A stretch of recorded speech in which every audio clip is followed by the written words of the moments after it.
ओम शांति। आज 12 जनवरी 2022 के बाप दादा के अनमोल मधुर महावाक्य सुनेंगे। मीठे बच्चे, बाप से पूरा वर्षा लेने के लिए विकारों का दान जरूर देना है। देही अभिमानी बनना है। मम्मा बाबा कहते हो तो लायक बनो। आज की मुरली से प्रश्न है, आस्तिक बने हुए बच्चे भी किस एक बात के कारण नास्तिक बन जाते हैं? आस्तिक बने हुए बच्चे भी किस एक बात के कारण नास्तिक बन जाते हैं? उत्तर है, देह अभिमान के कारण। जो कहते हम सब कुछ जानते हैं, पुरानी चाल छोड़ते नहीं। ज्ञान की गोली लगने के बाद फिर माया की गोली खाते रहते हैं। मैं आत्मा हूं, देही अभिमानी बनना है। इस बात को भूलने से आस्तिक बने हुए भी नास्तिक बन जाते हैं, ईश्वरीय गोद से मर जाते हैं। आज के बाबा के मुरली से पहले गीत बजा है, आज नहीं तो कल बिखरेंगे ये बादल। ओम शांति। वह भी घड़ी है, यह बेहद की घड़ी है। इसमें भी क्वार्टर हाफ फुल दिखाया है। इसमें भी ऐसे हैं, 4 हिस्से हैं, 15-15 मिनट मिले हुए हैं। हद की घड़ी में 15-15 मिनट मिले हुए हैं। वैसे यह फिर 1 से शुरू करेंगे। इसमें आधा कल्प है दिन, आधा कल्प है रात। जैसे नक्शे में देखो, बाबा नक्शा की बात दुनिया का दिखाते हुए कहते हैं, जैसे नक्शे में देखा, नॉर्थ पोल में 6 मास रात होती है, तो जरूर साउथ पोल में 6 मास दिन होगा। यहां भी ब्रह्मा का दिन आधा कल्प, तो ब्रह्मा की रात आधा कल्प। दुनिया वाले यह नहीं जानते कि ये ड्रामा का चक्र है, जिसको कल्प वृक्ष भी कहा जाता है। इनकी आयु कितनी है? नाम ही है कल्प वृक्ष। इतनी आयु वाला बड़ा वृक्ष तो कोई होता नहीं, इसलिए इनकी भेंट बनियन ट्री से की जाती है। उनका भी फाउंडेशन सड़ गया है, बाकी झाड़ खड़ा है। इसलिए गाया भी जाता है कि एक टांग टूट गई है, बाकी 3 पैर पर खड़े हैं।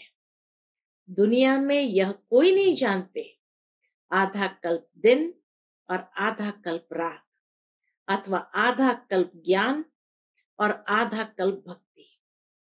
वह आधा आधा नहीं कर सकते। सतयुग को बहुत टाइम दे दिया है, तो आधा आधा नहीं हो सकता। कोई हिसाब ही नहीं रहता। मनुष्य आस्तिक और नास्तिक अक्षर का भी अर्थ नहीं समझते। आधा कल्प सृष्टि आस्तिक रहती है, आधा कल्प नास्तिक रहती है। वह आस्तिक पने का वर्षा बाप से मिलता है।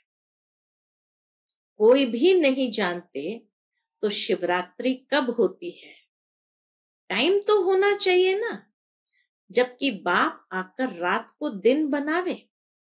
बाबा को ही आकर भक्ति का फल दे, भक्ति से छुड़ाना है। परम पिता परमात्मा को आना भी जरूर है। पुकारते हैं, पतित पावन आओ। पतित पावन कौन है, ये नहीं जानते, इसलिए उनको नास्तिक कहा जाता है। जानने वालों में भी नंबरवार पुरुषार्थ अनुसार है। यहाँ रहने वाले भी एक्यूरेट न जानने कारण आश्चर्यवत सुनंती, कथनती, भागंती हो जाते हैं। बाबा का पहला पहला फरमान है पवित्रता का। बहुत सेंटर्स है जहां विकारी मनुष्य भी अमृत पीने जाते हैं। धारणा कुछ भी नहीं कर सकते, विकारों को भी नहीं छोड़ते। जो अमृत छोड़ विष पीते हैं, उनको भस्मासुर कहा जाता है। बाबा कहे जो अमृत को छोड़ विष पीते हैं उनको भस्मासुर कहा जाता है। काम चिता पर चढ़ भस्म हो जाते हैं, देवता बनते नहीं। पहले विकारों का दान देना चाहिए। दान दे तब बाबा मम्मा कहने लायक हो। क्रोध भी कम नहीं। क्रोध में आकर पहले तो गाली देते हैं, फिर मारना भी शुरू कर देते हैं। बाबा कहे पहले तो क्रोध में आकर गाली देते हैं, फिर मारने भी शुरू कर देते हैं, एक दो का खून भी कर देते हैं। अखबारों में ऐसे समाचार बहुत छपते हैं। बाबा से वर्षा लेना है तो इन विकारों से जिनसे दुर्गति हुई है उसका दान जरूर देना पड़े। बाबा कहते हैं बच्चे तुमको अशरीरी बन चलना है। परमधाम चलना है तो कैसे चलना है? अशरीरी बन चलना है। यह देह भान छोड़ो। कितना समय तुम देह अभिमानी रहे हो। सतयुग में तुम आत्मा अभिमानी थे। तुम समझते थे हम आत्मा एक शरीर छोड़ दूसरा लेते हैं, वहां माया होती नहीं, इसलिए दुख की बात नहीं रहती। यहाँ तो बड़ा आदमी बीमार पड़े तो अखबार में पड़ जाता है। कितना उनको बचाने की कोशिश करते हैं। देखो इस समय पोप का कितना मान है, परंतु इस समय सब है नास्तिक। इस समय सब है नास्तिक। गॉड फादर को जानते ही नहीं तो नास्तिक कहेंगे ना। कोई बाप को 5-7 बच्चे हो तो बच्चे कहेंगे क्या कि यह बाप हमारा सर्वव्यापी है? ये बाप भी कहते हैं मैं रचयिता हूं, ये मेरी रचना है। रचना में रचयिता व्यापक कैसे हो सकेगा? सोचने की बात है कि रचना में रचयिता व्यापक कैसे हो सकेगा।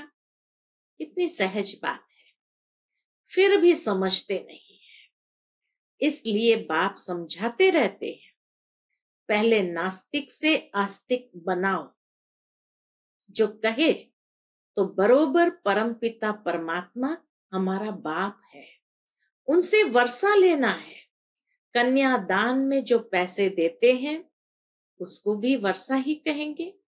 कन्यादान में जो पैसे देते हैं उसको भी वर्षा कहेंगे। उस बच्चे को वो वर्षा मिला। सुख का वर्षा कौन देते, दुख का वर्षा कौन देते, ये नहीं जानते। भारतवासी स्वर्ग को ही भूल गए हैं। नाम भी लेते हैं, कहते हैं फलाना स्वर्ग में गया, परंतु समझते नहीं। बाप कहते बिल्कुल तुच्छ बुद्धि है। गाते हैं पतित पावन आओ, परंतु अपने को पतित समझते थोड़ी है। बाप कहते हैं पहले अलग पर समझाओ। परम पिता परमात्मा से तुम्हारा क्या संबंध है? जब कहे हम नहीं जानते, बोलो बाप को नहीं जानते हो? लौकिक बाप तो शरीर का रचयिता हुआ, परम पिता परमात्मा तो आत्माओं का बाप है। तो क्या तुम बाप को नहीं जानते हो? पूछो, क्या तुम बाप को नहीं जानते हो? कितनी सहज बात है, परंतु बच्चों की बुद्धि में नहीं बैठती। नहीं तो सर्विस करने लग पड़े। बाबा के पहले तो बच्चों की बुद्धि में बैठना चाहिए, तभी तो औरों को इस तरीके से समझाएं। नहीं बैठते तभी तो बाबा कहे सर्विस में लग नहीं पड़ते। परम पिता परमात्मा से क्या संबंध है? प्रजापिता ब्रह्मा से क्या संबंध है? वह है परम पिता, यह है प्रजापिता। प्रजापिता तो जरूर फिर यहाँ होगा ना। प्रजापिता ब्रह्मा का नाम सुना है? निराकार परमात्मा ने सृष्टि कैसे रची? तो प्रजापिता है साकार। उनके बच्चे बीके भी जरूर होंगे, बच्चे ही वर्षे के लायक बनेंगे, परंतु अच्छे अच्छे बच्चे भी युक्ति से समझाते नहीं है। बाबा कहे ऐसे युक्ति से समझाना चाहिए, लेकिन वह भी समझाते नहीं। नई नई बातें बाबा समझाते हैं, फिर भी बच्चे अपनी ही पुरानी चाल चलते रहते हैं, नई धारणा नहीं करते हैं। क्यों? कारण क्या? बाबा कहते अभिमान रहता है। कहते हैं हम सब कुछ जानते हैं। कई बार बच्चे दे अभिमान में आकर क्या कहते, हम सब कुछ जानते हैं, परंतु पहली बात न जानने के कारण ही फारकती दे देते हैं, आस्तिक से नास्तिक बन जाते हैं, ईश्वरीय गोद में आकर फिर मर जाते हैं। बाबा मम्मा कहते भी फिर देखो मरते कैसे हैं। बाबा मम्मा भी कहते हैं, फिर कैसे मर जाते हैं। गोली लगी माया की अथवा देह अभिमान की और ये मरा। यह है ज्ञान की गोली, वह है माया की गोली। माया ऐसी गोली लगा देती है जो आना ही छोड़ देते हैं। तुम पांडवों की युद्ध माया से है। बाप समझाते हैं, मुझे ज्ञान सागर कहते हैं। ज्ञान सागर से ज्ञान गंगाएं निकली है या पानी की। वहां गंगा का चित्र भी देवी का दिखाते हैं, फिर भी बुद्धि में नहीं आता ये कौन है। देवी देवता तो किसको अमृत पिला न सके। यज्ञ हमेशा ब्राह्मणों द्वारा रचा जाता है। यज्ञ में फिर लड़ाई की बात कहां से आई? यह बातें सेंसिबल बच्चे ही समझते हैं, बुद्धू तो भूल जाते हैं। स्कूल में भी नंबरवार तकदीरवान बनते हैं। बाबा कहे स्कूल में भी नंबरवार तकदीरवान होते हैं। बल स्कूल में 12 मास बैठे रहे, परंतु पढ़ाई पर ध्यान नहीं देते तो पढ़ नहीं सकते। बाप तो आत्माओं को पढ़ाते हैं, वह तो मनुष्य को पढ़ाते हैं। बाप कहते हैं, हे आत्मा सुनती हो? और कोई आत्मा से बात नहीं कर सकते। बाप कहते हैं, लकी सितारे समझते हो? तुमको पढ़ाता हूं, आत्मा ही करती और कराती है। करण करावनहार आत्मा भी है तो परमात्मा भी है। जैसे आत्मा आत्मा से कराती है, वैसे परमात्मा बाप आत्माओं से कराते हैं। बाप कहते हैं, मैं तुम आत्माओं से अच्छा काम कराता हूं। बाबा हम आत्माओं से अच्छा काम कराते हैं। सभी को बाप का परिचय देना है। अच्छा काम क्या है? सबको बाप का परिचय देना है। पहले पहले ये प्रश्नावली उठाओ। बाबा ने शुरू शुरू में एक प्रश्नावली बनाई थी, तो बाबा कहे ये प्रश्नावली उठाओ। वह है पारलौकिक परमपिता परमात्मा और वह है लौकिक पिता। आत्मा और शरीर अलग है ना। शरीर का पिता लौकिक बाप, आत्माओं का पिता परमपिता परमात्मा। वह है बड़ा बाबा। सब भगत उनको ही याद करते हैं। सर्व का पतित पावन वह है। आजकल तो अनेक गुरु है जो जगत गुरु नाम रखाते हैं। इतने सारे गुरु है और उसमें से कई अपने ऊपर जगत गुरु नाम रखाते हैं। जगत अम्बाएं भी बहुत निकली है। यह है सब झूठ। झूठ में सच का पता मुश्किल पड़ता है। बड़े बड़े नाम रख बैठे हैं, परंतु सच तो छिप न सके।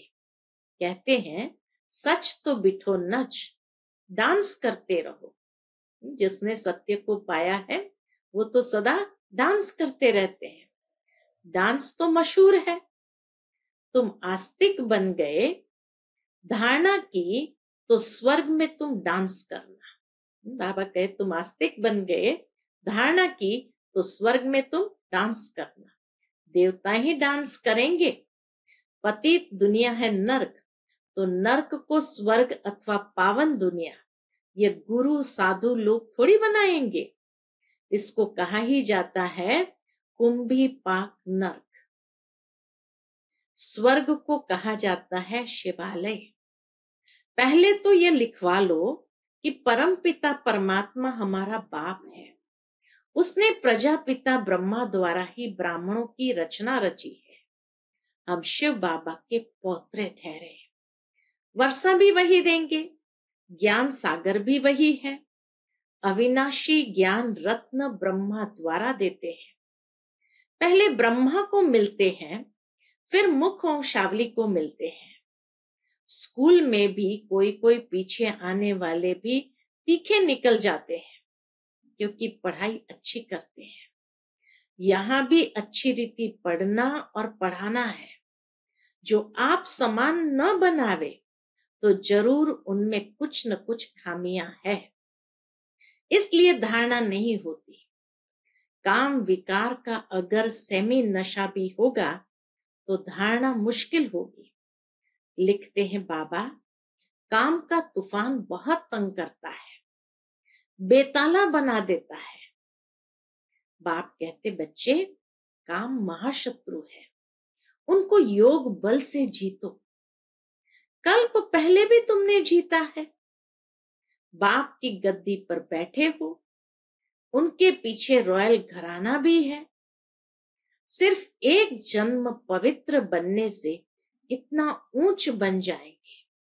पवित्र न रहने से बहुत घाटा पड़ जाएगा। मौत सामने खड़ा है।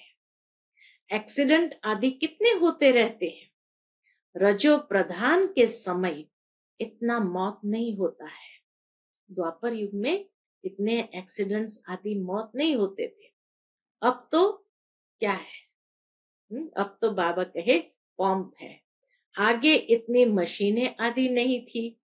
आगे लड़ाई कोई स्टीमर अथवा एरोप्लेन से थोड़ी होती थी। यह तो सब अब निकले हैं, यहां थे नहीं। पहले सतयुग में थे तो फिर संगम पर ही होना चाहिए। पहले सतयुग में थे तो फिर संगम पर ही होना चाहिए। जो सुख फिर तुमको स्वर्ग में मिलना है। एरोप्लेन जो बनाते हैं वह भी वहां होंगे, क्योंकि वहां भी हर एक का अपना अपना पुष्पक विमान है। तो सतयुग में होगा तो उसके संस्कार जरूर संगम पर ही आए होंगे। तो इसीलिए बाबा कहे संगम पर है, फिर सतयुग में जाकर के वहां बनाएंगे। प्रजा में भी कोई ना कोई आ जाएंगे, संस्कार ले जाएंगे, फिर आकर बनाएंगे। अभी बनाते हैं विनाश के लिए, फिर सुख के काम में आएंगे। वहां तो फुल प्रूफ होंगे, वहां कोई एक्सीडेंट्स आदि नहीं होंगे, फुल प्रूफ होंगे। माया की पॉम्प से विनाश होगा। विनाश तो जरूर होना है ना। ब्राह्मणों द्वारा यज्ञ भी रचा हुआ है। इसमें सारी पुरानी दुनिया स्वाहा हो जाएगी। ब्राह्मणों द्वारा ही यज्ञ रचते हैं, मिलता भी ब्राह्मणों को है। ब्राह्मण वर्ण ही सो देवता वर्ण बनता है। शिव बाबा ब्रह्मा द्वारा ब्राह्मण बनाते हैं, ब्राह्मण फिर देवता बनते हैं। कितनी सीधी बात है। बाबा कितनी सीधी सरल बात समझाते हैं, परंतु बच्चों पर बड़ा वंडर लगता है। इतनी सीधी सरल बात बाबा समझाते, लेकिन बाबा को बहुत वंडर लगता है। जो इतनी सहज बात भी कई बच्चे धारण नहीं कर सकते हैं, समझ नहीं सकते हैं, तो धारणा कैसे होगी। अच्छा, मीठे मीठे सिकिलते बच्चों प्रति माता पिता बाप दादा का याद प्यार और गुड मॉर्निंग। रूहानी बाप की रूहानी बच्चों को नमस्ते। हम सब रूहानी बच्चों की रूहानी माता पिता बाप दादा को याद प्यार, गुड मॉर्निंग और नमस्ते नमस्ते। शुक्रिया बाबा, शुक्रिया। आज की मुरली से धारणा के लिए मुख्य सार है। पहली पॉइंट, बाप के साथ सदा सच्चे रहना है। विकारों का दान देकर फिर भस्मासुर नहीं बनना है। पवित्रता का फरमान जरूर पालन करना है। दूसरी पॉइंट, विकारों के सूक्ष्म नशे को योग बल से समाप्त करना है। पढ़ाई अच्छी रीति पढ़नी और पढ़ानी है। आज का बाबा का मधुर वरदान है, मंजिल को सामने रख, ब्रह्मा बाप को फॉलो करते हुए फर्स्ट नंबर लेने वाले तीव्र पुरुषार्थी भव। मंजिल को सामने रख, ब्रह्मा बाप को फॉलो करते हुए फर्स्ट नंबर लेने वाले तीव्र पुरुषार्थी भव। तीव्र पुरुषार्थी के सामने सदा मंजिल होती है, वे कभी यहां वहां नहीं देखते। फर्स्ट नंबर में आने वाली आत्माएं व्यर्थ को देखते हुए भी नहीं देखती, व्यर्थ बातें सुनते हुए भी नहीं सुनती। वे मंजिल को सामने रख ब्रह्मा बाप को फॉलो करती है। जैसे ब्रह्मा बाप ने अपने को करनहार समझकर कर्म किया, कभी करावनहार नहीं समझा, इसलिए जिम्मेवारी संभालते हुए भी सदा हल्के रहे। ऐसे फॉलो फादर करो। आज का स्लोगन है, जो बात अवस्था को बिगाड़ने वाली है उसे सुनते हुए भी नहीं सुनो। जो बात अवस्था को बिगाड़ने वाली है उसे सुनते हुए भी नहीं सुनो। आज का लवलीन स्थिति का अनुभव करने के लिए बाप का बच्चों से इतना प्यार है, जो रोज प्यार का रिस्पॉन्ड देने के लिए इतना बड़ा पत्र लिखते हैं, याद प्यार देते हैं और साथी बन सदा साथ निभाते हैं। तो इस प्यार में अपनी सब कमजोरियां कुर्बान कर समान स्थिति में स्थित हो जाओ। अच्छा, ओम शांति।